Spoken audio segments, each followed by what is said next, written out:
Good morning student, good afternoon. પહેલી વખત મળીએ છીએ 1 મહિના પછી. ઘણા બધા વિદ્યાર્થી મિત્રો તો સૌથી પહેલા જોડાઈ ગયા છે, 15 મિનિટ પહેલા જોડાઈ ગયા હતા અને કમેન્ટ્સ ઉપર કમેન્ટ્સ આવી રહી છે કે આ ફર્સ્ટ લેક્ચર છે, લાઈવ લેક્ચર છે. યસ, આ લાઈવ લેક્ચર છે જ. અને ફરી પાછા આપણે રિવિઝનમાં ભેગા થઈ રહ્યા છે આ લાઈવ લેક્ચરમાં. અને યસ, આન્સર તમને લોકોને મળી જ રહ્યા છે. વિપુલ ચુડાસમા, મિતેશ ખદાની, કિંજલ પટેલ, લાલાભાઈ ડામોર વિદ્યાર્થી મિત્રો જોડાઈ ગયા છે. બીજા પણ તમારા જે ફ્રેન્ડ્સ હોય, બીજા વિદ્યાર્થી મિત્રો હોય, એમને પણ તમે કહી શકો છો. આપણું આ લેક્ચર ચાલુ થવાનું છે. ડ્યુરિંગ એ લેક્ચર દરમિયાન તમે વિદ્યાર્થી મિત્રોને જોઈન કરી શકો છો. અને મોસ્ટ ઇમ્પોર્ટન્ટ ચેપ્ટર કે જે આપણે પહેલા પણ ભણી ગયા છે, એનું રિવિઝન કરી ગયા છે અને ફરીથી વારંવાર એનું રિવાઇઝ કરતા આવ્યા છીએ. કેમ? કારણ કે એ ચેપ્ટરમાંથી 2 મોસ્ટ ઇમ્પોર્ટન્ટ પ્રમેય અને મેઇન એક્ઝામ્પલ્સ પૂછાવાના છે કે જે તમને લોકોને બોર્ડમાં ખાસ ઉપયોગી થઈ રહેવાના છે. તો કયા કયા ચેપ્ટરો છે અને એમાંથી આપણે છણાવટ કરીને અમુક એવા ચેપ્ટરો લીધા છે અને એમાંથી પણ સારા ટોપિક કે જે તમને બોર્ડ એક્ઝામમાં સ્કોર કરવા માટે વધારે મહત્વરૂપ થઈ રહેવાના છે. યસ, આ 1 મહિના પછી જે બ્રેક પડ્યો છે આપણો જીવીએસનો, એના પછીનો ફર્સ્ટ લેક્ચર છે અને એમાં આપણે બધા એક સાથે ફરીથી ભેગા થયા છે. તો આ લેક્ચરમાં તમારા બધાનું ખૂબ ખૂબ સ્વાગત છે અને આશા રાખીશ કે બહુ સારી રીતે તમે અહીંયા ભણી શકશો. તો આપણે હવે સ્ટાર્ટ કરીએ. થોડોક પણ ટાઈમ વેસ્ટ કર્યા વગર મેઇન ટોપિક્સ ઉપર આપણે એનું ધ્યાન આપીશું અને એ ટોપિક્સને કઈ રીતે રિવાઇઝ કરવા, કઈ રીતે યાદ રાખવા અને એમાં કઈ રીતે સ્કોરિંગ કરવું એનું ખાસ આપણે ધ્યાન રાખીશું. તો આપણું ત્રિકોણ જે ચેપ્ટર છે એ સમરૂપતા ઉપર આધારિત છે. એકરૂપતા છે આપણે ચેપ્ટર સ્ટાન્ડર્ડ 9 માં ભણી ગયા છીએ અને એકરૂપતાની જે શરતો છે એ પણ આપણે સ્ટાન્ડર્ડ 9 માં ભણી ગયા છીએ. એને યાદ રાખીને આપણે સ્ટાન્ડર્ડ 10 માં સમરૂપતા ત્રિકોણ ભણી રહ્યા છીએ. રાઈટ? તો હવે એ સમરૂપતામાં સૌથી પહેલા સમરૂપતાની વ્યાખ્યાઓ આપણે જોઈ ગયા છીએ. રિવાઇઝ થઈ રહ્યું છે ને, ત્રીજી વખત રિવાઇઝ થઈ રહ્યું છે. તો મેઇન પોઈન્ટ્સ લઈશું. તો સમપ્રમાણતાનું મૂળભૂત પ્રમેય જે છે તો એ પ્રમેય આપણે શીખી ગયા છીએ. પણ હા, કટ થયેલા અભ્યાસક્રમમાં આપણે જે મેઇન પોઈન્ટ્સ છે એ આપણે જોઈશું ખાસ. તો એમાં સૌ પ્રથમ પ્રમેય 6.3. તો 6.3 નું સ્ટેટમેન્ટ જે આપણે તમારા એક્ઝામ્પલ ઉદાહરણ જે તમારા કોર્સમાં છે, આ વખતના 70% અભ્યાસક્રમમાં છે, તો એ જે એક્ઝામ્પલ છે એને રિલેટેડ પ્રમેય 6.3 આખો આપણે નથી કરવાનો, પણ જસ્ટ એનું સ્ટેટમેન્ટ સમજવાનું છે. એ સ્ટેટમેન્ટ આપણને ઉદાહરણ ગણવામાં, એનો એક્ઝામ્પલ ગણવામાં વધારે મદદરૂપ થઈ રહેવાનું છે. તો સ્ટેટમેન્ટ શું છે? પ્રમેયનું કથન શું કહેવા માંગે છે કે જો 2 ત્રિકોણોમાં અનુરૂપ ખૂણાઓ સમાન હોય, 2 ત્રિકોણો છે એના અનુરૂપ ખૂણાઓ સમાન હોય તો તેમની અનુરૂપ બાજુઓની જોડના ગુણોત્તર સમાન હોય અથવા તો બાજુઓ સમપ્રમાણમાં હોય તો તેથી તે 2 ત્રિકોણો સમરૂપ કહેવાય છે. આપણે સમરૂપતાની વ્યાખ્યા જોઈ ગયા, સમરૂપતાના ઘણા બધા ઉદાહરણો જોયા હતા. એના ઉપરથી આપણે ત્રિકોણની એક વ્યાખ્યા અલગ તારવી હતી અને એના ઉપરથી આપણે કહી શકીએ કે 2 ત્રિકોણો સમરૂપ છે. અને એ જે 2 ત્રિકોણો સમરૂપ છે એના આધારે આ જે શરત છે ત્રિકોણની સમરૂપતા માટેની ખૂણો કે આપણે 3 ખૂણાઓ જે જોયા, 3 ખૂણાઓ સમરૂપ છે અને એની શરતો આપણે જોઈ અને એને કહેવામાં આવે છે સમરૂપતાની શરત તરીકે ઓળખાય છે. પ્લસ હવે આગળ આપણે જોઈએ કે એ જે શરત છે એને આપણે વધારે શોર્ટલી જાણવી હોય તો આ શરતને 2 ત્રિકોણો માટેની સમરૂપતાની શરત તરીકે ઉપયોગમાં લઈ શકાય છે. અને એ જે શરત તરીકે ઉપયોગમાં જે શરત છે એને આપણે એક્ઝામમાં એપ્લાય કરીશું અને એ એક્ઝામ્પલમાં કઈ રીતે એ શરત વધારે ઉપયોગી થઈ રહેશે તો એ આપણે ખાસ જોઈએ. યસ, પહેલા ભણી તો લો, પછી શું કેવી ખબર પડે છે એ તમને લોકોને વધારે ખ્યાલ આવશે. આપણે એક્ઝામ્પલ જ લઈએ છીએ બીકોઝ આ એક્ઝામ્પલ છે મોસ્ટ પ્રોબેબલી તમારે બોર્ડના પેપર્સમાં પૂછાયેલો છે અને પૂછાવાની શક્યતા છે. રાઈટ? તો આને વધારે આપણે સારી રીતે સમજીશું તો તમને લોકોને જે આપણે પહેલા જે સ્ટેટમેન્ટ જોયું સમરૂપતાની શરત છે એ શરતનો ઉપયોગ અહીંયા થશે અને એના આધારે આપણે એક્ઝામ્પલ કરવાના છીએ. રાઈટ? તો ઉદાહરણ 7 તમારી ટેક્સ્ટબુકનું જ ઉદાહરણ લીધેલું છે. મોસ્ટ પ્રોબેબલી તમારા ટેક્સ્ટબુકના સ્વાધ્યાયના એક્ઝામ્પલ્સ અને ઉદાહરણના એક્ઝામ્પલ્સ એના ઉપર વધારે ફોકસ કરશો તો તમને એ જ ટાઈપના જે એક્ઝામ્પલ છે એ તમને જાણવા મળશે. તો પહેલું શું છે એનું આપણે દાખલાનું રકમ જોઈએ. તો સૌપ્રથમ 90 સેન્ટીમીટર ઊંચાઈવાળી એક છોકરી, જો અહીંયા મેં એક આકૃતિ દોરી જ દીધેલી છે. હવે એ આકૃતિમાં તમારે સમજવાનું શું છે કે 90 સેન્ટીમીટરની ઊંચાઈવાળી એક છોકરી છે. તો એક છોકરી લઈ લીધેલી છે 90 સેન્ટીમીટરની ઊંચાઈવાળી છોકરી, અને વીજળીના થાંભલાના તળિયેથી 1.2 મીટર પર સેકન્ડના ઝડપથી દૂર જઈ રહી છે. તો દાખલા તરીકે આ વીજળીનો થાંભલો છે. આ વીજળીના થાંભલાથી આ જે છોકરી છે એ 1.2 મીટર પર સેકન્ડની ઝડપથી દૂર જઈ રહી છે. જો વીજળીનો ગોળો જમીનના સમતલથી 3.6 મીટર ઊંચે હોય, એટલે આ જે જમીનનું સમતલ છે ત્યાંથી કેટલું 3.6 મીટર ઊંચે હોય, તો 4 સેકન્ડ પછી તેના પડછાયાની લંબાઈ શોધો. હવે 4 સેકન્ડ મતલબ આ જે અહીંયા ટાઈમિંગ થાય છે, અહીંયાથી આટલે સુધી આ અંતરે પહોંચવાનો ટાઈમિંગ છે, અને એ ટાઈમ છે 4 સેકન્ડ. મતલબ કે સમય કેટલો લાગે છે? 4 સેકન્ડ લાગે છે. તો એના પછી એની પડછાયાની મતલબ કે ગોળાના પ્રકાશથી આ છોકરીનો જે પડછાયો છે એ પડછાયો આ સાઈડ આવશે. તો આ જે લંબાઈ છે એ આપણે શોધવાની છે. તો અહીંયા આપણે મેઇનલી સમરૂપતાની ખોખુ શરતનો ઉપયોગ થવાનો છે, અને એ ખોખુ શરત કઈ રીતે આપણે એપ્લાય કરીશું તો જોઈએ. એનું સોલ્યુશન લઈએ, ઉકેલ લઈએ. તો સૌપ્રથમ પહેલા આપણને આપ્યું શું છે એક્ઝામ્પલમાં, તો એ જોઈએ કે એ બી છે. દાખલા તરીકે વીજળીનો થાંભલો છે, એને આપણે દરેકને છોકરી છે, વીજળીનો થાંભલો છે, છોકરીની હાઈટ છે, અને એને પડછાયાનો પોઈન્ટ છે, દરેકને આપણે નામ આપી દઈશું. વીજળીના થાંભલાની ઊંચાઈ તો A થી B, છોકરીની હાઈટ છે તો C થી B, અને એનો પડછાયો જ્યાં ખૂણો પડે છે તો એને આપણે E નામ આપીશું. અને CD તો વીજ થાંભલાથી 4 સેકન્ડ ચાલ્યા પછી છોકરીની પરિસ્થિતિમાં છોકરીનું જે સ્થાન છે એ દર્શાવે. એના પછી આપણે જોઈએ તો DE એ છોકરીનો પડછાયો છે, મતલબ કે આપણે જે શોધવાનું છે એ DE, અને એ છોકરીનો પડછાયો છે, અને એને દાખલા તરીકે નામ આપી દઈએ. શોધવાનું છે, એનું વેલ્યુ ફાઇન્ડ કરવાની છે, એટલે એને આપણે કોઈ પણ સપોઝ કરી લઈએ, x ધારી લઈએ. તો x ના d બરાબર x છે, x મીટર એની લંબાઈ છે. હવે એના પછી આપણે જોઈશું તો BD. એકચ્યુઅલી આ BD છે એ આપણને શું આપ્યું છે કે 1.2 મીટર પર સેકન્ડ થાય છે. છોકરી વીજળીના થાંભલાના તળિયેથી જ્યાં આટલે સુધી પહોંચી છે તો એનું અંતર આપણને આપ્યું છે, પણ કેવી રીતે આપ્યું છે? પર્ટિક્યુલર કોઈ અંતર નથી આપ્યું, સેકન્ડ ટાઈમ આપ્યો છે, પણ 1 સેકન્ડમાં કેટલું અંતર કાપે છે? 1.2 મીટર. તો અહીંયા આપણે જોઈ લઈએ કે 1.2 મીટર 1 સેકન્ડમાં અંતર કાપે છે, તો 4 સેકન્ડમાં કેટલું અંતર કાપશે? તો 1.2 ગુણ્યા 4 કરીશું એટલે આપણને એનો આન્સર મળશે 4.8 મીટર. મતલબ કે આપણને BD મળે છે 4.8 મીટર. તો અહીંયા લખી લઈશું 4.8 મીટર. હવે એના પછી દાખલા તરીકે જુઓ કે ત્રિકોણ ABE, આખું આ મોટું ત્રિકોણ છે ABE, અને બીજું ત્રિકોણ છે CDE, મતલબ કે છોકરી જ્યાં ઊભી છે ત્યાંથી એના પડછાયાનો ખૂણો. એટલે આ બે ત્રિકોણો છે. હવે એ બે ત્રિકોણોમાં શું આપ્યું છે તો B અને D, ખૂણો B અને ખૂણો D. તમે જોઈ શકો છો કે ખૂણો B અને ખૂણો D છે એ કાટખૂણો છે, મતલબ કે 90 અંશનો ખૂણો દર્શાવે છે. ત્યારબાદ ખૂણો E અને ખૂણો E બંને ત્રિકોણોના કોમન ખૂણો છે. જો ABE છે એનો પણ ખૂણો E છે, CDE છે એનો પણ ખૂણો E છે. યસ, અત્યારથી છોકરાઓ આન્સર પણ આપી રહ્યા છે. આઈ નો કે તમે લોકોએ બહુ જ સારી પ્રેક્ટિસ કરી છે અને એના આધારે તમે એના આન્સર આપી જ રહ્યા છો.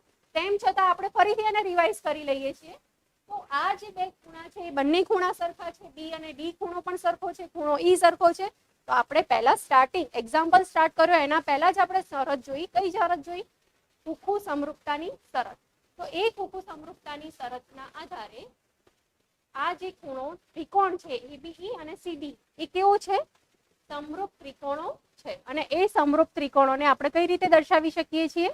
સમરૂપતાના સિમ્બોલ દ્વારા ખોખુ સમરૂપતાની શરત દર્શાવી શકીએ છીએ. કાર્તિક પુરોહિતે તો આન્સર પણ આપી દીધો છે. Very good. x બરાબર શું મળે છે મિતેશ સદાની? યસ, મેહુલ ખારેકિયા કહી રહ્યો છે કે I am old student of Gujarat virtual શાળા. Yes, very good. તમે બધા તમે જે સ્ટુડન્ટ છો અને તમારા આધારે જ અમે અહીંયા અમને ટીચિંગ કરવાનું વધારે પ્રોત્સાહન મળી રહ્યું છે. બસ આ જ રીતે તમે જોડાતા રહો અને તમારા ફ્રેન્ડ્સને પણ જોડાવાનું કહો અને ચેનલ સબસ્ક્રાઇબ ખાસ કરજો. રાઈટ. હવે આગળ આપણે જોઈએ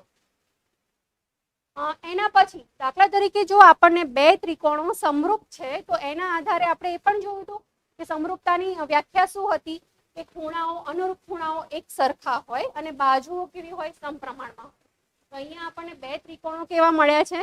સમરૂપ મળ્યા છે તો એના આધારે જે બાજુઓ છે એ સમપ્રમાણમાં છે.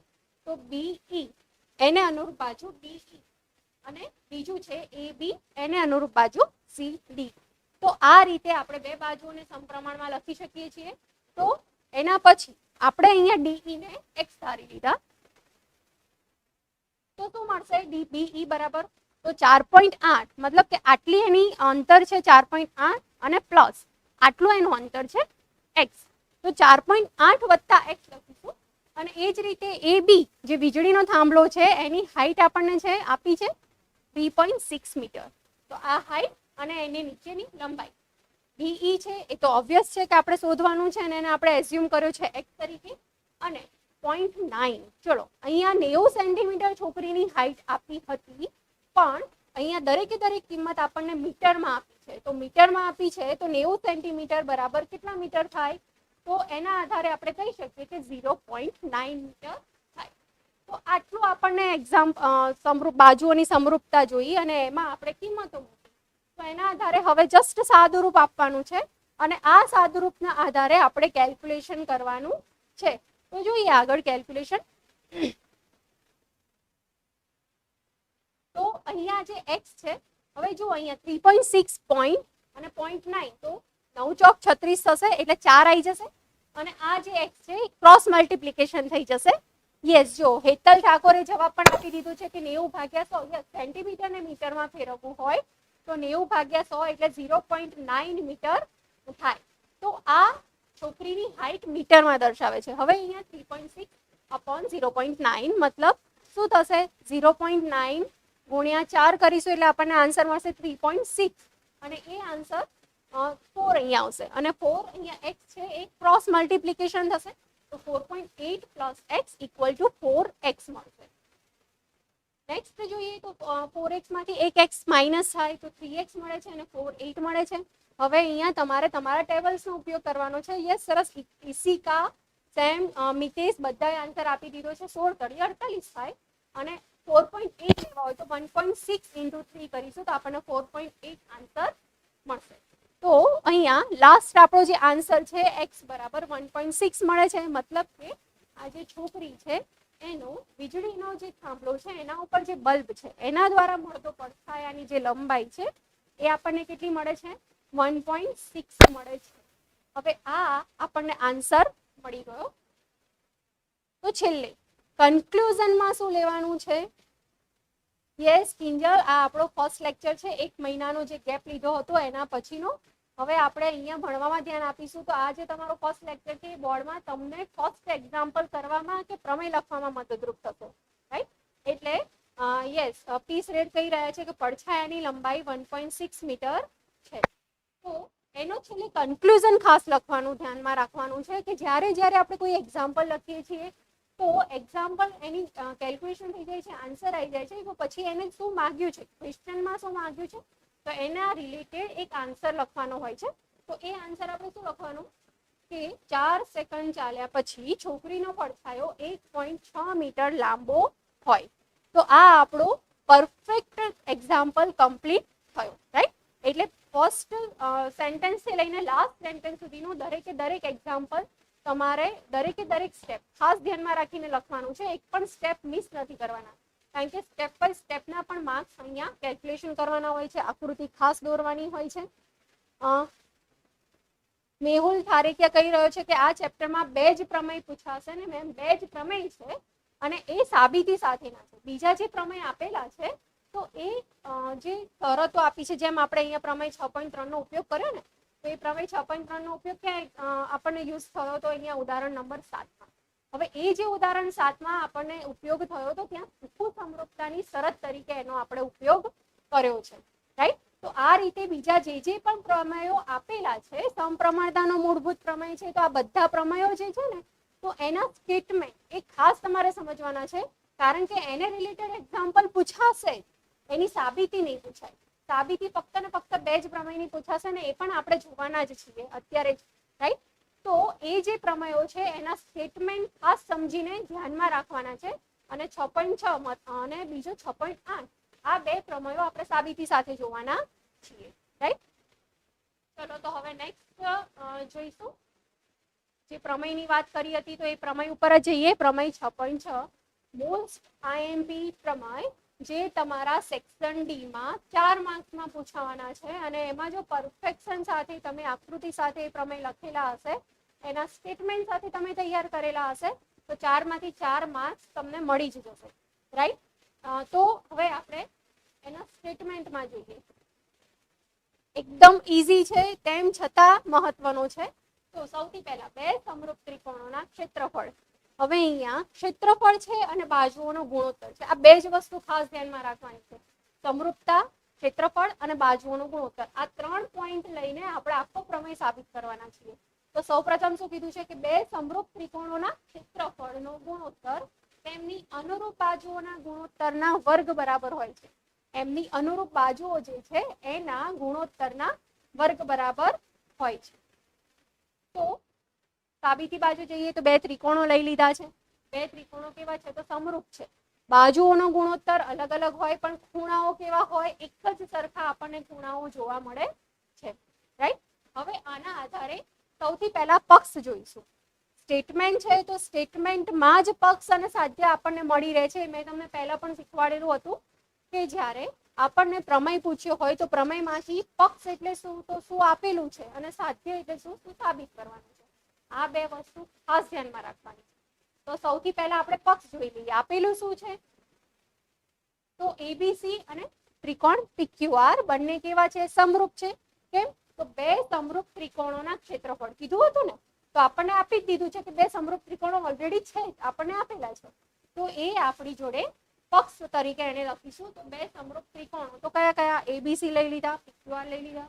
તમે એબીસી અને પીક્યુઆર ની જગ્યાએ કોઈ પણ ત્રિકોણ લઈ શકો છો. પીક્યુઆર, એસપીયુ, બરાબર, ડીઈએફ પણ. બસ ખાસ ધ્યાનમાં એ રાખવાનું કે જે જે ત્રિકોણોના પોઈન્ટ્સના નામ લખો છો એ જ ત્રિકોણોના પોઈન્ટ્સના નામ રહેવા જોઈએ, આગળ પાછળ થવા ના જોઈએ. તો સૌથી પહેલા આપણે જોઈએ એબીસી અને પીક્યુઆર. એના પછી સાબિત શું કરવાનું છે તો ત્રિકોણોના સમરૂપ ત્રિકોણો તો આપી દીધા છે. હવે એના ક્ષેત્રફળનો ગુણોત્તર એમની બાજુઓના જે છે એના ગુણોત્તરના વર્ગના સમપ્રમાણમાં હોય છે. તો હવે એ જોઈ લઈએ. તો એબીસી અને પીક્યુઆર. અહીંયા ત્રિકોણનું ક્ષેત્રફળને આપણે જસ્ટ એબીસી અને જસ્ટ પીક્યુઆર વડે લખીએ છીએ. એ આપણે આગળ જોઈ જ ગયા. ABC upon PQR is equal બાજુઓના સમરૂપ બાજુઓ મતલબ કે અનુકૂળ બાજુઓ, અનુરૂપ બાજુઓ AB અપોન PQ, પછી BC અપોન QR અને AC અપોન PR. તો એ બાજુઓના ગુણોત્તરના વર્ગ બરાબર હોય છે. આ આપણે સાબિત કરવાનું છે. એકદમ ઈઝી છે.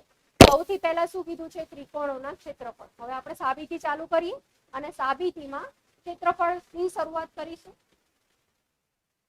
હવે આકૃતિ ઓલરેડી અહીંયા મેં દોરીને આપી દીધેલી છે એટલે તમને લોકોને ખ્યાલ આવી જ ગયો હશે કે ક્ષેત્રફળ શોધવું હોય તો ક્ષેત્રફળ શોધવા માટે શેની જરૂર પડે? ત્રિકોણનું ક્ષેત્રફળ શોધવા માટે કઈ કઈ આપણને વસ્તુઓની જરૂર પડે? તો એક તો વેધ અને પાયો. આ બે વસ્તુઓની જરૂર પડે છે. તો ત્રિકોણનું ક્ષેત્રફળનું સાદું સૂત્ર છે કે 1/2 પાયો ગુણ્યા વેધ. બસ એ જ આપણે અહીંયા એપ્લાય કરવાનું છે. બે ત્રિકોણો આપેલા છે તો બે ત્રિકોણોના ક્ષેત્રફળ શોધવા માટે ત્રિકોણોના વેધ AM, આ AM છે એ થી BC ઉપર દોરેલો લંબ અને P થી QR ઉપર દોરેલો લંબ, AN અને PN. તો એ બંનેના ક્ષેત્રફળ જોઈ લઈએ. તો 1/2 પાયો એટલે BC, વેધ એટલે AM, એના પછી 1/2 QR એટલે પાયો છે અને વેધ એટલે PN. તો આ બંને ત્રિકોણોના ક્ષેત્રફળ મળી ગયા. હવે એ બંનેનો ગુણોત્તર. યસ, અર્પિતા એ સૂત્ર આપી દીધો છે. ત્રિકોણનો વેધ અને પાયો. ત્રિકોણનો વેધ અને પાયો એ બંનેનો ગુણાકાર તો ખરો જ પણ એને 2 વડે ભાગવાના મતલબ કે 1/2 વડે ગુણવાના. તો એનું સૂત્ર 1/2 પાયો ગુણ્યા વેધ. બરાબર છે? તો આ આપણે ત્રિકોણનું ક્ષેત્રફળ લઈએ છીએ અને એ ત્રિકોણનું ક્ષેત્રફળનો ગુણોત્તર લઈશું. તો ગુણોત્તર લઈએ તો બંનેને ગુણોત્તર લીધો એબીસી અપોન પીક્યુઆર. તો એબીસી બરાબર 1/2 પાયો ગુણ્યા વેધ BC અપોન AM અને નીચે છે 1/2 QR અપોન PN. હવે જો અહીંયા 1/2 બંને કેન્સલ થઈ જશે અને બંને કેન્સલ થશે એટલે જસ્ટ આપણી જોડે શું રહેશે? BC અપોન AM અને QR અપોન PM. હવે આને આપણે સમીકરણ 1 તરીકે હોલ્ડ ઉપર રાખીએ છીએ. સમીકરણ 1 તરીકે લઈ લીધું, દર્શાવી દીધું. હવે આપણે બીજી એની પ્રોપર્ટીઝનો ઉપયોગ કરીશું. હવે બીજી પ્રોપર્ટીઝનો ઉપયોગ કરીશું તો સૌપ્રથમ કયું જોઈશું? તો દાખલા તરીકે ત્રિકોણ. બે ત્રિકોણો આપેલા હતા એબીસી અને પીક્યુઆર. એમાં આપણે ભેદ દોર્યો. ભેદ દોર્યો એટલે ત્રિકોણના ભાગ પડ્યા છે. હવે ત્રિકોણના ભાગ પડ્યા એમાં જે એક અનુરૂપ ભાગ છે એનું આપણે ઉદાહરણ લઈએ તો એબીએમ અને પીક્યુએન. તો એબીએમ અને પીક્યુએન. હવે જુઓ એમાં પણ તમને ખૂણાઓ સરખા જોવા મળે. કયા કયા ખૂણાઓ સરખા જોવા મળશે? તો ખૂણો બી અને ખૂણો ક્યુ. ખૂણો બી અને ખૂણો ક્યુ ઓલરેડી આપણે સમરૂપ ત્રિકોણો છે અને એના ખૂણાઓ સરખા છે તો એના આધારે લીધા. અને ખૂણો એમ અને ખૂણો એન તો એ કેવા છે? વેધ છે, મતલબ કે લંબ છે. અને એ લંબ કેવા છે? 90 અંશના ખૂણાઓ છે. અને ઓબ્વિયસ છે કે 90 અંશના બધા જ ખૂણાઓ કેવા હોય? સરખા જોવા મળે છે.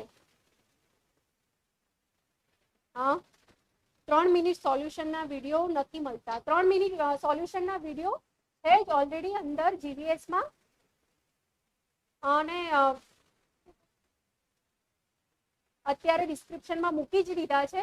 એટલે લાઈવ ચેટમાં પણ છે. એટલે તમને એમાંથી 3 મિનિટના વિડીયો જે સોલ્યુશન છે એ તમને ખાસ મળી રહેશે. એ વિડીયો ખાસ જોજો. એમાંથી પણ તમને ટોપિક વાઇઝ તમને સોલ્યુશન મળી રહેશે તમારા ક્વેશ્ચન્સનું. રાઈટ? હવે આઈ થિંક એ તમારા ક્વેશ્ચનનું સોલ્યુશન મળી ગયું છે. તો હવે અહીંયા આપણે જોઈએ કે બે જે ખૂણાઓ છે બંને ખૂણાઓ કેવા મળ્યા છે? આપણને સરખા મળ્યા છે. તો એના આધારે જો બે ખૂણાઓ સરખા છે તો ખૂખું સમરૂપતાના આધારે જે આપણે પ્રમેય 6.3 ઉપરથી જોયું કે એને કહેવાય છે ખૂખું સમરૂપતા.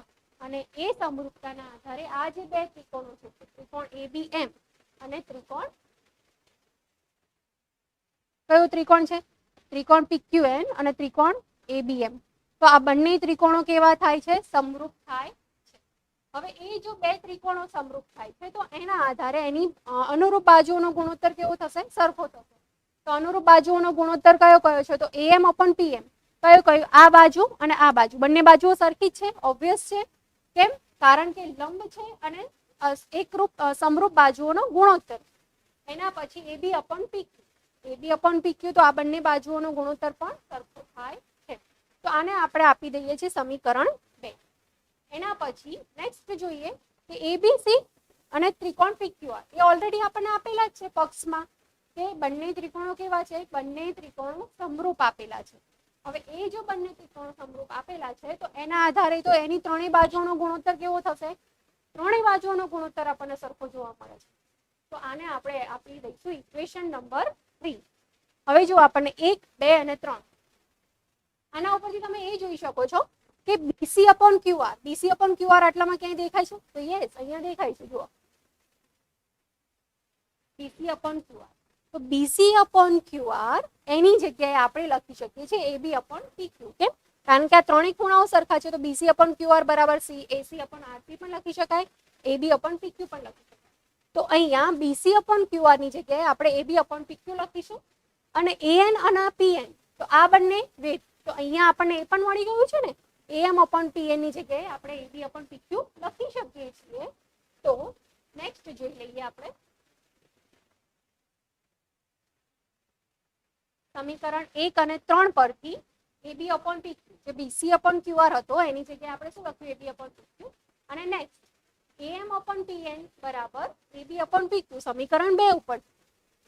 તો આપણને બંને સેમ મળ્યા. જુઓ, એબી અપોન પીક્યુ ગુણ્યા એબી અપોન પીક્યુ તો બંનેનો વર્ગ થશે AB square upon PQ square. તો એક બાજુના ગુણોત્તરનો વર્ગ મળ્યો. એબીસી નું ક્ષેત્રફળ અપોન પીક્યુઆર નું ક્ષેત્રફળ બરાબર એબી અપોન પીક્યુ નો વર્ગ મળ્યો. હવે જુઓ, અહીંયા આપણને એક બાજુઓનો ગુણોત્તર છે અને એનો વર્ગ મળી જાય છે. હવે એના જ આધારે ઇક્વેશન 3 શું હતું? આપણને સમીકરણ 3 શું કહેતા હતા? કે એબીસી અને પીક્યુઆર જે બે ત્રિકોણો છે બંને ત્રિકોણો કેવા છે? સમરૂપ છે. બંને ત્રિકોણો સમરૂપ હોવાથી ત્રણેય બાજુનો ગુણોત્તર સરખો છે. મતલબ કે એબી અપોન પીક્યુ આ એબી અપોન પીક્યુ એના બરાબર બીસી અપોન ક્યુઆર અને એસી અપોન પીઆર. તો એબી અપોન પીક્યુ ની જગ્યાએ બીસી અપોન ક્યુઆર પણ લખી શકાય અને એસી અપોન પીઆર પણ લખી શકાય. તો ત્રણેય બાજુ આપણે એક સાથે લખી દઈએ તો આન્સર શું મળશે? ABC upon PQR is equal to AB upon PQ નો સ્ક્વેર, BC upon QR નો સ્ક્વેર અને AC upon RP નો સ્ક્વેર. તો અહીંયા આપણે જે સાબિતી કરવાની હતી, જે સાબિત કરવાનું હતું એ સાબિત થઈ ગયું છે.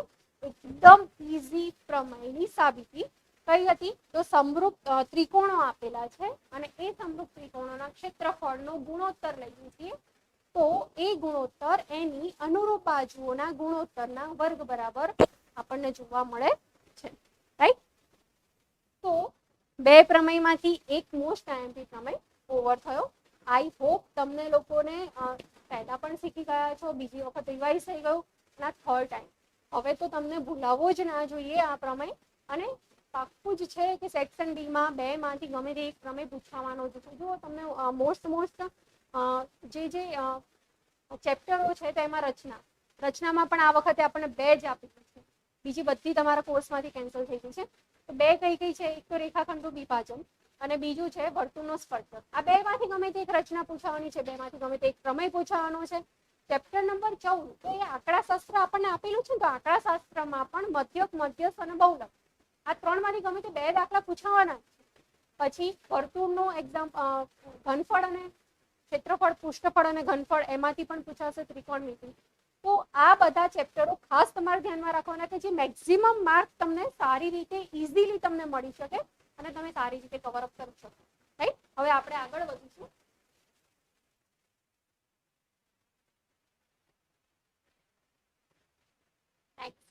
ચલો, કમેન્ટ ઊભી રહી લાગે. આ જે ફોટો તમને જોવા મળે છે તો આ ફોટો કોનો છે તમે સારી રીતે જાણતા જ હશો. અને એ ફોટો છે એના જ આધારે તમારો બીજો મોસ્ટ આઈએમપી અને મોસ્ટ વધારે ને વધારે પૂછાતો રહેલો એક્ઝામ પ્રમેય છે. અને બોર્ડમાં મેક્સિમમ ટાઈમ્સ વખત પૂછાયેલો છે કે એ પ્રમેય પૂછાય. જસ્ટ એમાં ચેન્જીસ શું હોય? દાખલા તરીકે ત્રિકોણ એબીસી આપ્યો હોય તો એની જગ્યાએ ત્રિકોણ PQR આપેલો હોય. Yes, very good. પાયથાગોરસનો પ્રમેય મને આન્સર પણ મળી ગયો છે કૃષ્ણાવાલા. તો પાયથાગોરસનો જે પ્રમેય છે એ તમને અહીંયા આ જે છે ગણિત શાસ્ત્રી એમણે પાયથાગોરસના પ્રમેયની સ્ટેટમેન્ટ આપ્યું હતું, એની સમજૂતી આપી હતી. અને એ સમજૂતી ના આધારે મેક્સિમમ જ્યાં જ્યાં ત્રિકોણનો ઉપયોગ થાય છે ત્યાં ત્યાં પાયથાગોરસનો પ્રમેયનો ઉપયોગ થાય જ છે. રાઈટ? તો સૌથી પહેલા તો જો હવે આ પ્રમેય છે ને 2 થી 3 વખત 3 પ્રકારમાં પૂછાય છે. કયા કયા પ્રકારમાં પૂછાય છે? વાંધો નહીં. મેહુલ ખારેકિયા કહી રહ્યો છે કે બોધાયન છે. યસ, બીજું નામ છે બોધાયન. તો ત્રણ રીતે પૂછાય છે. એક તો પાયથાગોરસનો પ્રમેય લખો અને સાબિત કરો. બીજું, પાયથાગોરસના પ્રમેયનું સ્ટેટમેન્ટ આપેલું હોય અને કીધું હોય કે આને કયા નામથી ઓળખવામાં આવે છે અને એની સાબિતી આપો. ત્રીજું, બોધાયન પ્રમેય લખો અને સાબિત કરો. 1 માર્ક્સમાં પણ પૂછાય કે પાયથાગોરસના પ્રમેયને બીજા કયા નામથી ઓળખવામાં આવે છે અથવા તો પાયથાગોરસના પ્રમેયને ખાલી જગ્યાના નામથી ઓળખવામાં આવે છે. તો યસ, કાલે ક્લાસની ચિંતા કાલ ઉપર છોડો. આજે કાલે રજા, બરાબર? કાલે જલસા કરવાના. અહીંયા જે ચલાવ્યું છે ને એ તમારે ભણી લેવાનું અને એકદમ પાકું કરી લેવાનું. એટલે નેક્સ્ટ વખત જ્યારે આવો ને અને જો ટેસ્ટ લેવામાં આવે તો તમારા પૂરેપૂરા માર્ક્સ આવે. રાઈટ?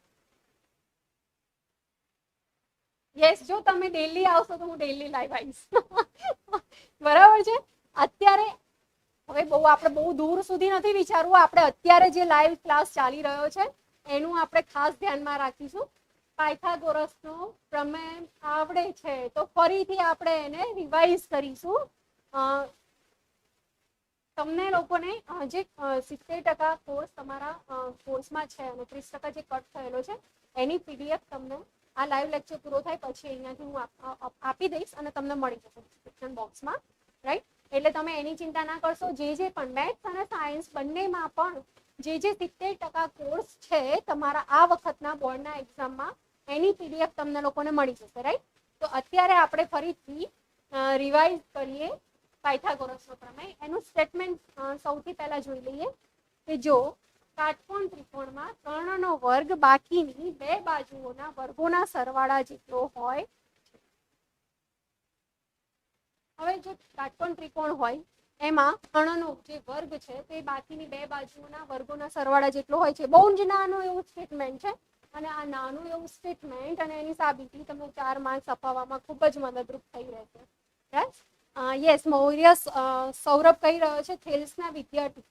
થેલ્સ પણ એક ગણિત શાસ્ત્રી હતા અને એમના વિદ્યાર્થી પાયથાગોરસ હતા. જો આ જે થેલ્સ હતા ને આ બધા ગ્રીસના વતની છે અને ત્યાં એ લોકો જે થેલ્સ હતા એમના ઘણા બધા વિદ્યાર્થીઓ હતા અને એ વિદ્યાર્થીઓના સમૂહમાં એક પાયથાગોરસ પણ વિદ્યાર્થી હતો કે જેણે ગણિત શાસ્ત્રી તરીકે એક અલગ નામના મેળવી છે અને એણે પાયથાગોરસના પ્રમેયની સાબિતી આપી છે. અને સાબિતી ડિરેક્ટ નથી આપી, એણે ઘણા બધા એક્ઝામ્પલ્સ, સાબિતી જેવા એક્ઝામ્પલ્સ કલેક્ટ કર્યા છે, સમજ્યા છે અને પછી એને પર્ટિક્યુલર એક સાબિતી સ્ટેટમેન્ટના રૂપમાં ગણિતમાં એક નવી ઓળખ ઊભી કરી છે અને આપી છે. કાટકોણ ત્રિકોણમાં કર્ણ સૌથી મોટી બાજુ છે. કાટકોણ ત્રિકોણમાં કર્ણ સૌથી મોટી બાજુ છે. કેમ?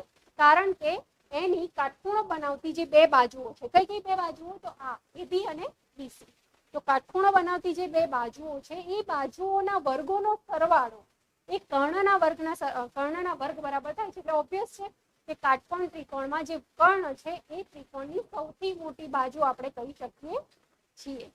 યસ, તો જે સ્ટેટમેન્ટ હતું એ સ્ટેટમેન્ટ આપણે લખી લીધું. હવે એના આધારે પક્ષ આપણને શું આપ્યું છે એ પક્ષ જોઈ લઈએ. વિદ્યાર્થી મિત્રો તો ડાયરેક્ટ જે સાબિત કરવાનું છે એ આપી જ રહ્યા છે કમેન્ટ્સમાં, પણ પક્ષ લઈ લઈએ કે ત્રિકોણ એબીસી છે ને એમાં બી ખૂણો કાટખૂણો છે. હવે તમને એવું થાય કે આવું ક્યાં આપ્યું છે? પણ આપ્યું છે ને, કાટકોણ ત્રિકોણ આપ્યો છે. તો કાટકોણ ત્રિકોણમાં શું હોય? ત્રિકોણ હોય એમાં એક ખૂણો હોય એ કાટખૂણો હોય. તો અહીંયા આપણે એઝ્યુમ કરી લીધું, દાખલા તરીકે એબીસી છે એ કાટકોણ ત્રિકોણ છે અને એમાં ખૂણો જે બી છે એ કેવો છે? કાટખૂણો. આટલું પક્ષ આપ્યું છે. હવે સાબિત શું કરવાનું છે? તો સાબિત એ કરવાનું છે કે કાટખૂણો બનાવતી જે બે બાજુઓ છે એ બી અને બીસી, આ જે બે બાજુઓ છે કઈ કઈ? તો એબી સ્ક્વેર વત્તા બીસી સ્ક્વેર. આપણે આગળ સ્ટેટમેન્ટમાં જોઈ ગયા કે કાટકોણ ત્રિકોણમાં વર્ગ કાટખૂણો બનાવતી જે બે બાજુઓ છે એ બે બાજુઓનો વર્ગ, એ બંને બાજુનો વર્ગ કર્ણના વર્ગ બરાબર હોય છે, સરવાળો. તો જોઈ લીધું. તો એસી સ્ક્વેર બરાબર એબી સ્ક્વેર વત્તા બીસી સ્ક્વેર. હવે આપણે સાબિતી જોઈ લઈએ. તો સાબિતી માટે સૌપ્રથમ આપણે શું લેવું પડશે? વિદ્યાર્થી મિત્રો ક્યારના જવાબ આપી રહ્યા છે. પૂનમ ભલાદિયા કહી રહી છે કે બી લંબ, યસ, બીડી અને એસી ઉપર લંબ આપણે દોરેલો છે. તો સૌથી પહેલા તો આપણે લંબ દોરવાનો થાય છે. વિભાગ મૌર્ય સૌરભ કહી રહ્યો છે કે વિભાગ એમાં પણ આવે છે, પણ એ એક માર્ક્સનો ક્વેશ્ચન્સ આવશે. કેવા ક્વેશ્ચન્સ આવશે? કે દાખલા તરીકે 5નો વર્ગ વત્તા 12નો વર્ગ બરાબર. પણ દાખલા તરીકે એવું આપ્યું હોય કે એક ત્રિકોણ કાટકોણ ત્રિકોણ છે એની એક બાજુનું માપ છે 5, બીજી બાજુનું માપ છે 12. તો કર્ણનું માપ શું થશે? તો આવા એક માર્ક્સના એક્ઝામ્પલ પણ આવશે જે તમારો સેક્શન એ છે એમાં પણ આવશે. રાઈટ? એટલે તમારે ખાસ ધ્યાનમાં રાખવાનું છે કે આ જે ચેપ્ટર છે એ મોસ્ટ આઈએમપી ચેપ્ટર છે. મેં હમણાં તમને કીધા એ ચેપ્ટર્સ ખાસ ધ્યાનમાં રાખવાના.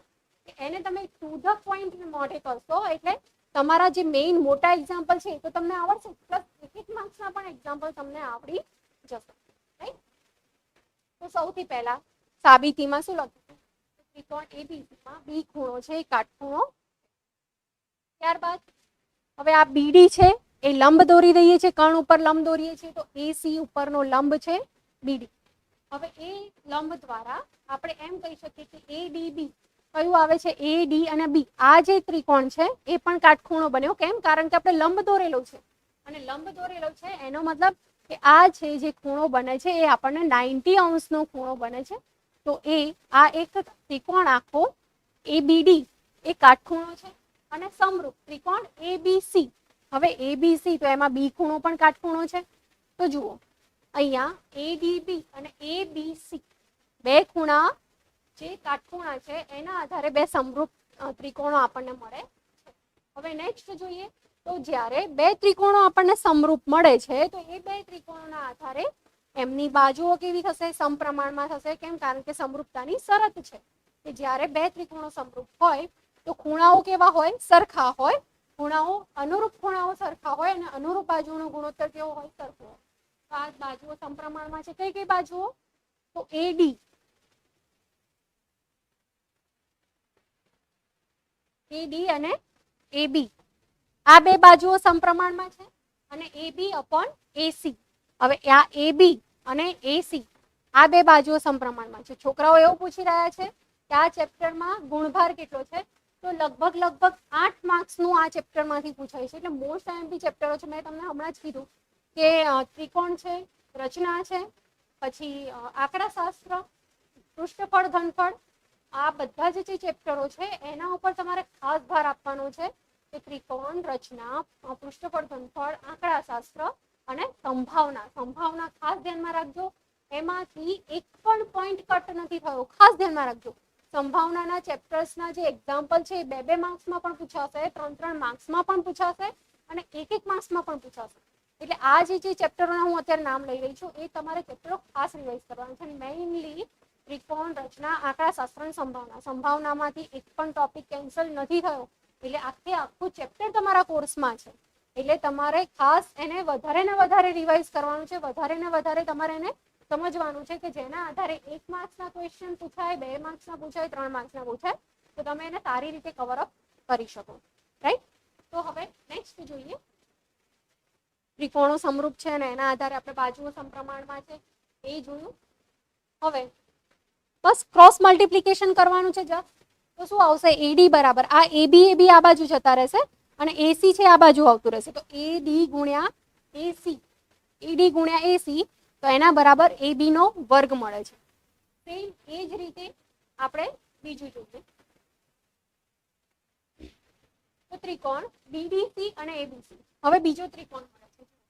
હવે એમાં બીજા ત્રિકોણમાં બીજા પણ ત્રિકોણો જોઈશું.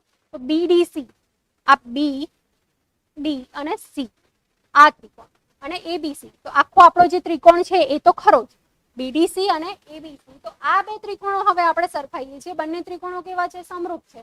તો એના આધારે આપણે લખી દઈએ કે બાજુઓ સમપ્રમાણમાં છે. કઈ કઈ? તો CD અને BC. આ CD બાજુ છે, CD અને BC, અને બીજું છે આ BC અપોન AC. આખી બાજુ આવશે AC. તો આ બે બાજુઓ સમપ્રમાણમાં છે એ પણ આપણે લખી લીધું. હવે ડિરેક્ટ ક્રોસ મલ્ટિપ્લિકેશન થશે. ક્રોસ મલ્ટિપ્લિકેશનમાં CD અપોન AC બરાબર BC સ્ક્વેર. હવે પેલો આપણને મળ્યો તો કયો મળ્યો? તો AB સ્ક્વેર મળ્યો તો. રાઈટ? આપણે આગળની PPTમાં જોયું કે AB સ્ક્વેર અને બીજો મળે છે BC સ્ક્વેર. હવે આ બંને સમીકરણ આપણે સાબિત શું કરવાનું છે? AB સ્ક્વેર વત્તા BC સ્ક્વેર બરાબર AC સ્ક્વેર સાબિત કરવાનું છે.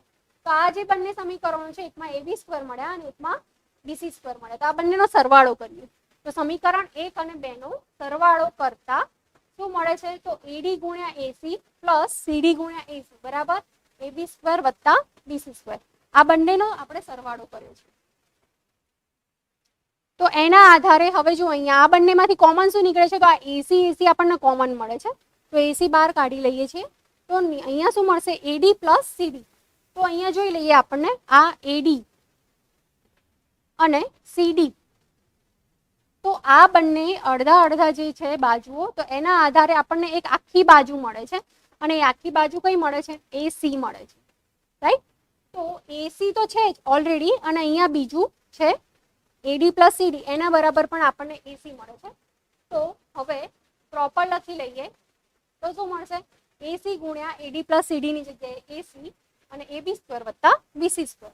તો લાસ્ટ આપણને જે કન્ક્લુઝન મળી જાય છે છેલ્લે એનો પ્રમેયની સાબિતી મળે છે AC સ્ક્વેર બરાબર AB સ્ક્વેર વત્તા BC સ્ક્વેર. હવે આ છે એ પાયથાગોરસનો પ્રમેય છે. હવે આના આધારે તમારે પ્રમેય પણ પૂછાય છે. પછી હવે 2 માર્ક્સમાં આપણે એક્ઝામ્પલ્સ પણ જોઈ લઈએ. હવે તમે લોકો કેવી તૈયારી ચાલી રહી છે? યસ, તમે લોકો સારી રીતે ભણી રહ્યા છો તો મને મજા આવે છે. Nice teaching, thank you so much. મને ખબર જ છે કે તમને લોકોને મારું ટીચિંગ ગમે છે, એટલે જ હું અત્યારે લાઈવમાં આવી છું તમારા જોડે કોમ્યુનિકેટ કરવા માટે. અને આપણે બસ આ જ રીતે આવી રીતે જ આપણે મળતા રહેવાના છીએ. રાઈટ? હવે નેક્સ્ટ જોઈએ, એક એક્ઝામ્પલ જોઈ લઈએ. રાઈટ? આ પાયથાગોરસના પ્રમેયને લગતો જે એક એક્ઝામ્પલ છે એ એક્ઝામ્પલ જોઈ લઈએ છીએ. તમારું ઉદાહરણ 11 છે. નાનું એવું ઉદાહરણ છે, 2 માર્ક્સમાં પૂછાઈ શકે એવું છે. ખાસ ધ્યાનમાં રાખજો.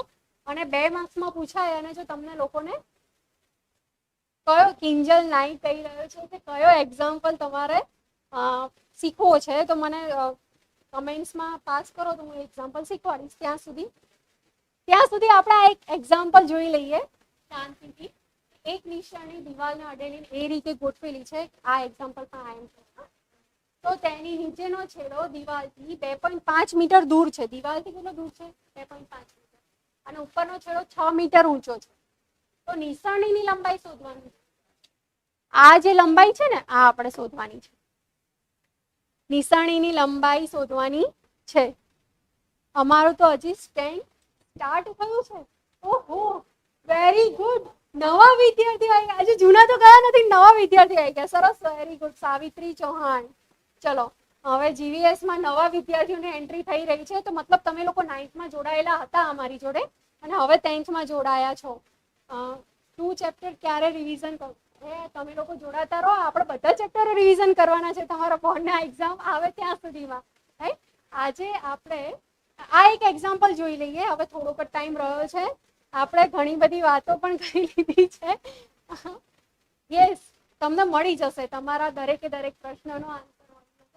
સૌથી પહેલા આપણે આ પ્રશ્નનો આન્સર જોઈ લઈએ કે જે આપ્યું છે એ લખી લઈએ કે નિસરણી AB નિસરણી છે, મતલબ કે CD આપેલી છે, CA દિવાલ આપેલી છે અને BC છે એ તો દિવાલથી નિસરણી 2.5 મીટર દૂર છે. હવે BC બરાબર 2.5 મીટર અને AC બરાબર 6 મીટર. તો ઓબ્વિયસ છે કે અહીંયા આપણે પાયથાગોરસના પ્રમેયનો ઉપયોગ કરીશું. કેમ? કારણ કે દિવાલ અને જે ફ્લોર છે એ બંને કેવા હોય? કાટખૂણે છે. અને જ્યારે કાટખૂણો હોય ત્યારે આપણે પાયથાગોરસનો પ્રમેયનો ઉપયોગ કરીએ છીએ. તો AB² બરાબર BC² વત્તા AC². હવે જુઓ અહીંયા 2.5 મીટર છે અને અહીંયા 6 મીટર છે. હવે AB² વત્તા BC² બરાબર AC² થાય તો અહીંયા જે આપણે છે ને માઇનસ લઈશું. રાઈટ. તો આ જે છે AC² માંથી BC² માઇનસ થશે. તો એ જ રીતે 6² માંથી 2.5 નો હોલ સ્ક્વેર માઇનસ થશે. તો આન્સર આપણે આગળ લખીએ છીએ તો 42.25 આન્સર આપણને મળે છે. Yes, very good. 42.25. હવે એનું આપણે વર્ગમૂળ લઈએ તો શું થશે? જો વર્ગમૂળ કરવાની પણ એક રીત છે. જ્યાં 0.25 હોય ને તો તમારે એનો આન્સર લખી દેવાનો 0.5. અને આગળ જે ગુણાકાર છે એ ક્રમિક સંખ્યાઓનો ગુણાકાર. હંમેશા જ્યારે 0.25 હોય પાછળ તો આગળના જે આંકડા છે ક્રમિક સંખ્યાઓના ગુણાકાર હશે. અહીંયા કયા બે ક્રમિક સંખ્યાઓના ગુણાકાર છે? તો 6 + 42. તો એમાં એ જે બે ક્રમિક સંખ્યાઓ છે એમાં જે સૌથી નાનો સંખ્યા છે એ 6 છે. તો એ અહીંયા આન્સર આવશે 6. તો આપણું વર્ગમૂળ થશે એ બી બરાબર શું થશે? 6.5. તો આપણને આ જે કર્ણ મળે છે એ કેટલો મળે છે? 6.5. બરાબર છે. તો આ જે બંનેનો સરવાળો, બંનેનો વર્ગ કર્યો 36, અહીંયા આવશે 3 × 4 = 12.25 અને એ મળ્યો છે આપણને 42.25 અને એ આન્સર મળે છે 6.5. તો આના આધારે તમારું આ મોસ્ટ આઈએમપી ચેપ્ટર એના આપણે મેઇન એક્ઝામ્પલ જોઈ લીધા છે. બરાબર છે. નિસરણીની લંબાઈ દિવ્યેશ ઠાકર કહી રહ્યો છે નિસરણીની લંબાઈ મળી ગઈ 6.5. રકમ લખી છે. કઈ રકમ લખી છે? કિંજલ નાઈ કહી રહી છે. જો તમારા જે એક્ઝામ્પલ્સ છે ને મેઇન એક્ઝામ્પલ્સ છે ઉદાહરણ જે 9 છે ને ઉદાહરણ 9 પણ તમારો ખાસ પૂછાય એવો છે. એ પણ સમપ્રમાણતાના આધારે તમને એનો આન્સર મળી રહેશે. રાઈટ. અને 6.5 જે છે એ એનો આન્સર મળી રહે છે. જો તમે એવા સપના ના જોશો કે કોરોના વધી જશે તો અમારી એક્ઝામ બોર્ડ પાછું નહીં લે. તમારી એક્ઝામ લેવાશે જ. એટલે તમારે ફૂલ પ્રિપરેશન કરવાની જ છે. કોરોના ભૂલી જવાનું. તમારે ક્યાં ઘરની બહાર નીકળવાનું છે. તમારે તો જીવીએસના જે આગળના લેક્ચર છે એ તમારે જોવાના છે અને એક્ઝામ્પલની પ્રિપરેશન કરવાની છે. તો કોરોના યાદ કર્યો છે તો આપણે બસ આજ જે છે તમને મેસેજ આપતી હતી એ મેસેજ જ આપણે ફરીથી જોઈ લઈએ. સાયન્સનો લાઈવ લેક્ચર પણ આવશે, તમને નોટિફિકેશન મળી જશે. બરાબર છે. અત્યારે આપણે મેથ્સનું કરીને ઓવર કરીએ છીએ. સાયન્સનું જ્યારે જ લેક્ચર ગોઠવાશે ને ત્યારે તમને શ્યોર નોટિફિકેશન મળશે. તમારે જીવીએસના લેક્ચર જોતા રહેવાના જ છે, રાઈટ? તો સોશિયલ ડિસ્ટન્સિંગ જાળવવાનું છે, માસ્ક પહેરવાનું છે, હેન્ડ વોશ કરવાના છે, અને જો તેમ છતાં અત્યારે બહુ જ ઝડપથી કેસ વધી રહ્યા છે, બહુ સિરિયસ મેટર છે, એટલે એને લાઇટલી લેવા જેવું નથી. તમારે ખાસ કોઈ પણ જાતના કોરોનાના લક્ષણ દેખાય છે તો રેપિડ ટેસ્ટ કરાવવાનું છે. એ સિવાય તમારે ઘરે ખાસ કાળજી રાખવાની છે. ઘણી બધી અત્યારે તો મેસેજો મળી રહ્યા છે, એટલે તમે લોકો કાળજી રાખતા જશો. તેમ છતાં તમને કહું છું કે કાળજી ખાસ રાખજો, કે જેથી બોર્ડની પરીક્ષા સારી રીતે, સારી તંદુરસ્તી સાથે આપી શકો અને નેક્સ્ટ બોર્ડની એક્ઝામની તૈયારી માટે અને બોર્ડની એક્ઝામ માટે બેસ્ટ ઓફ લક. ચલો ફરીથી સેમ આ જ રીતે મળીશું એક્સિડન્ટલી લાઈવ લેક્ચરમાં. ત્યાં સુધી બાય બાય.